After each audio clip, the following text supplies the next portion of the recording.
When you think about Mexican food, probably the word that pops into your head more than any other is tacos. It's Mexico's iconic dish, but here in Mexico City, how do you know where to eat well and where not to? Well, increasingly, that comes down to social media, and this is the man to talk to. ¿Qué perrito, banda? Hello, my name is Chris Chaput. I'm a taco influencer here in Mexico City, and I would love to give you guys a tour on my best taco spots. Let's eat. Venga. Let's do it.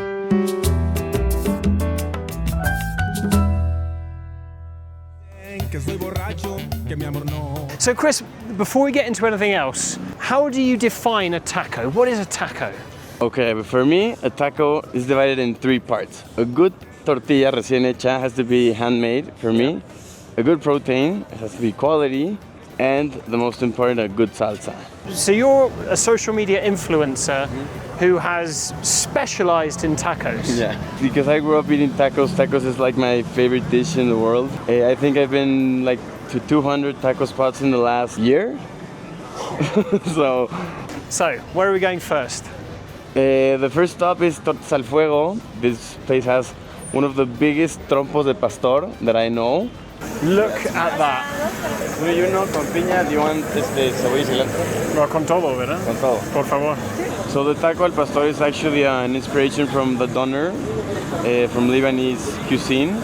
Mexicans adapted to their own ingredients and putting some spicy that's like our salsas. Wow. So that's like the story of the taco al pastor. And what's on it?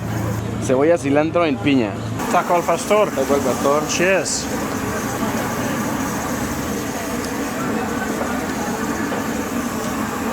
Oh yeah, it's good.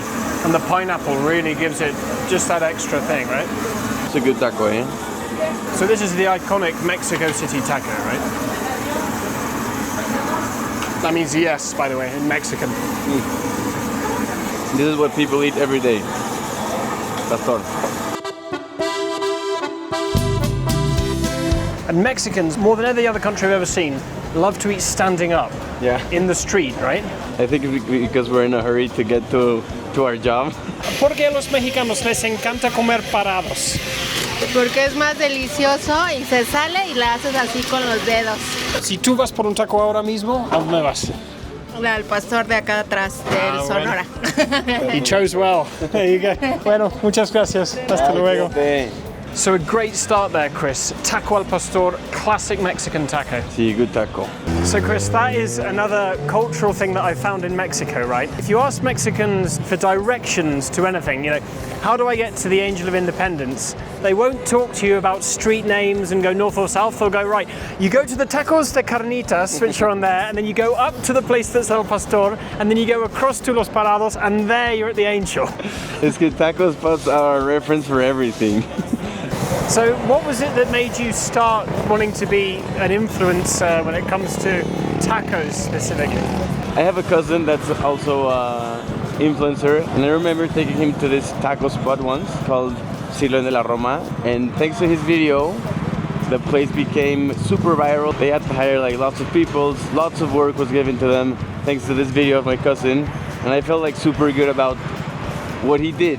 And I started doing videos. Mostly why I started this is to give work to people. You're helping Mexicans out. No, that's what touched my heart in the beginning, and that's why I do it.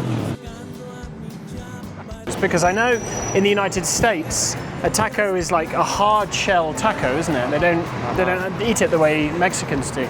See, I don't know why Americans did the taco like that. More like a tostada. Like a big nacho chip. What do you think about people who eat tacos with knives and forks? No, a taco has to be with your hands. You have to get dirty, you have to pick up what's left on the plate and shove it in your mouth. So this here is what they call in Mexico a changarro. A changarro is basically a stand that you put on the street. It's probably illegal. Still food here. Dos de chamorro, por favor. Venga. See, this normally is...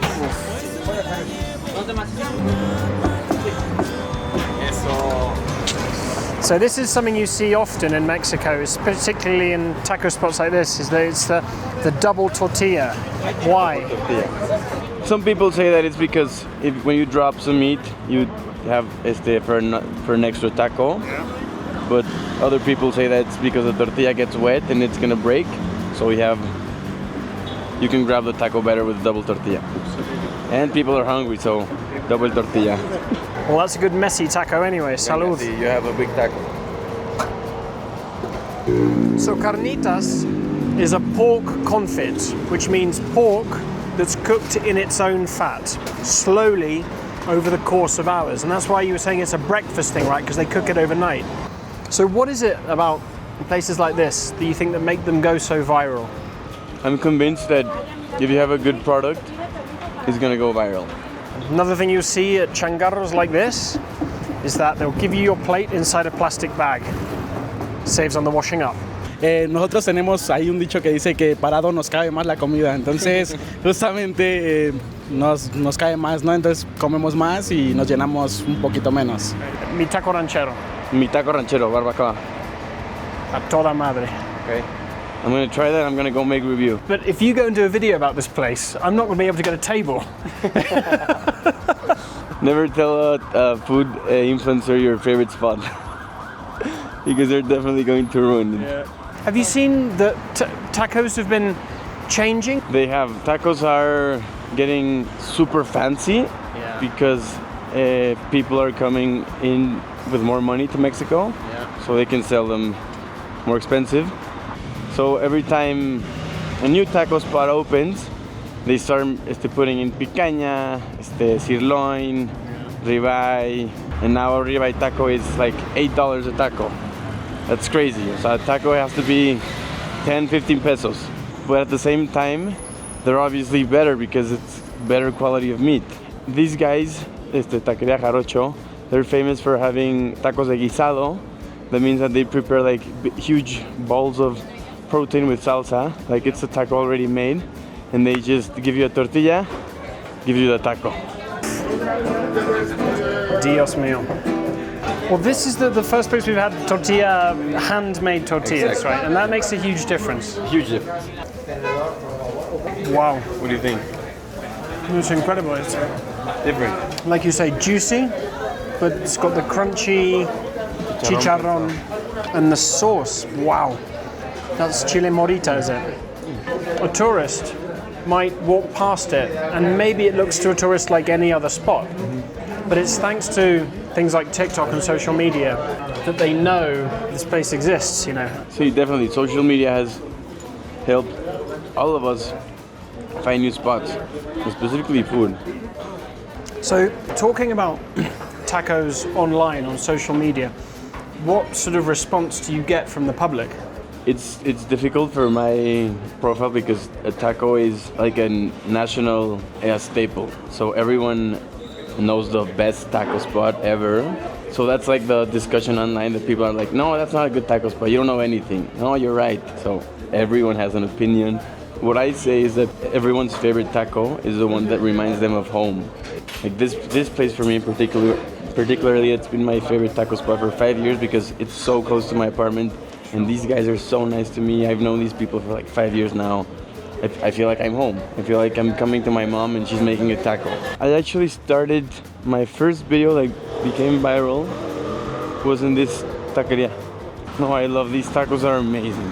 But it's a taco inspired in Tijuana. It's mostly characterized by its guacamole. These tacos are big. I did a TikTok there recently talking about inflation and prices and stuff like that. And we were doing it in the market. And I started out as like an intro to say, hi, can I have a quesadilla with, huitlacoche or whatever? And they said, oh, how much does that cost? And they were like, I don't know, 30 pesos. And I went to the camera, 30 pesos, that's expensive for a taco in Mexico. Me tronaron. See, I'm telling you, people always want to comment. Tijuana tacos. So if you're watching in South California, across the border, the food's better. I would say anyway. Traditional taco from el norte de Tijuana. Lots of guacamole, frijoles, and carne asada.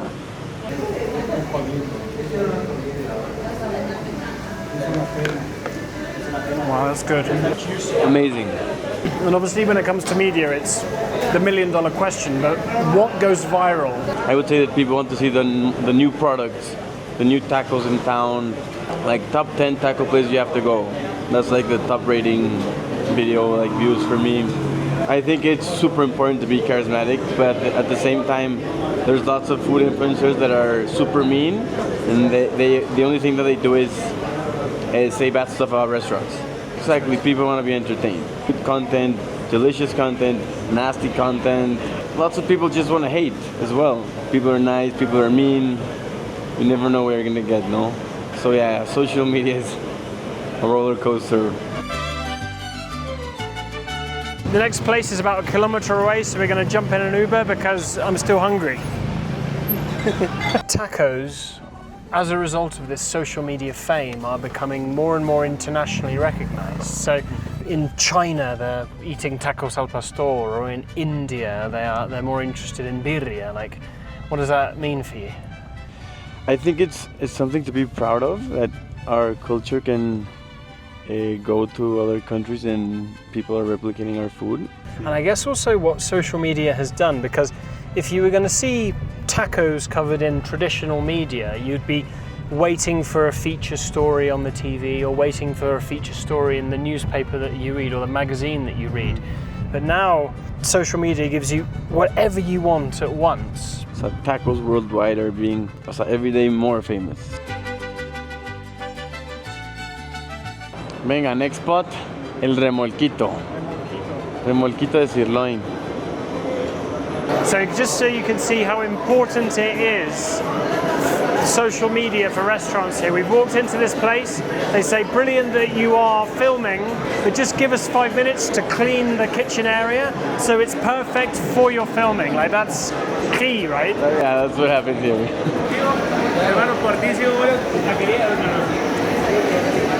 Lo conozco porque soy un amante de los tacos, como él también, entonces varios lugares que le ha recomendado. Yo no soy de aquí de México, entonces cada vez que vengo trato de buscar uno que haya recomendado, entonces voy. A toda madre. ¿Sus recomendaciones? Muy buenos, de los que me ha recomendado, muy buenos, muy buenos. Hermano, un gusto, hermano. Un gusto, muchas gracias. Fan in the wild, no? Does that happen to you often, where people come out and say, hey man, I like your stuff? Sí, it's fun. I get to meet lots of people.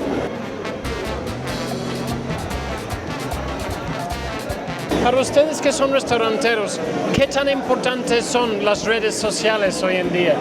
El trabajo de los influencers que vienen a visitar nuestro concepto nos representa un crecimiento al menos del 30% cada vez que tenemos reseñas, tenemos visitas o tenemos solo una historia. Eso nos ayuda bastante. Cuida muchísimo el tema en redes sociales, formado el éxito de este concepto y de esta taquería. ¿Tienen en ese sentido estrategia de redes sociales? De repente hay restauranteros que van a lo cómico, te hacen reír, o hay los que dicen, no, mira, el proceso. Nosotros como equipo buscamos atraer la atención del público a través de lo cómico, a través de cualquier trend en TikTok bien aplicado. ¿Más salsa? Hermanito, muchas gracias, ¿eh? Gracias por el taco. Gracias. Muchas gracias. Gracias, que tenga excelente viaje. Hasta luego. So if tacos are becoming so internationally famous, how long is it going to take before we start seeing international chefs competing with Mexicans over tacos? Wow, that's a good question. I don't know. I think it's a matter of months for an international big famous chef to start opening a taco spot here in Mexico. That's something we should be scared of.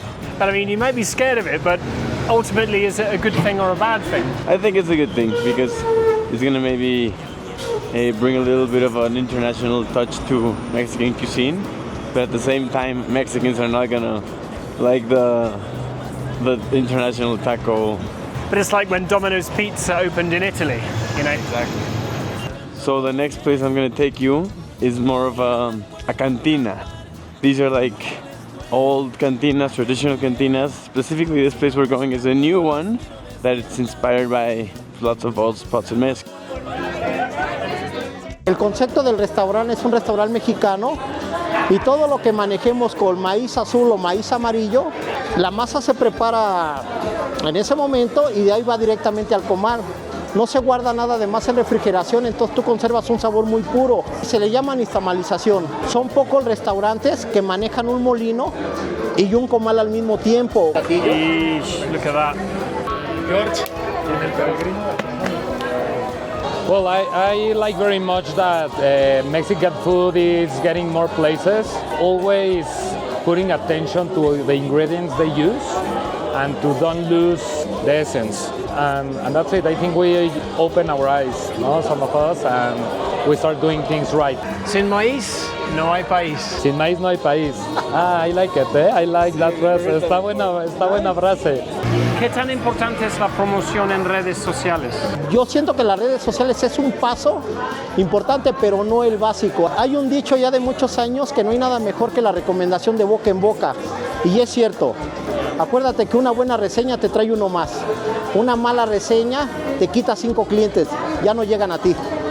Por eso es muy importante, jefe. Mantener lo que es la calidad del producto, del alimento y del servicio. So it definitely seems that tacos, as a result of social media, are getting better across the board. Yeah, people are forced to make better tacos every time. Things are getting better here in Mexico. And if you're coming to Mexico City, what's the one taco? Number one taco you can't miss, campechano en el jarocho. That's my favorite taco in the world. There it is. Provechito, banda. Ahí está.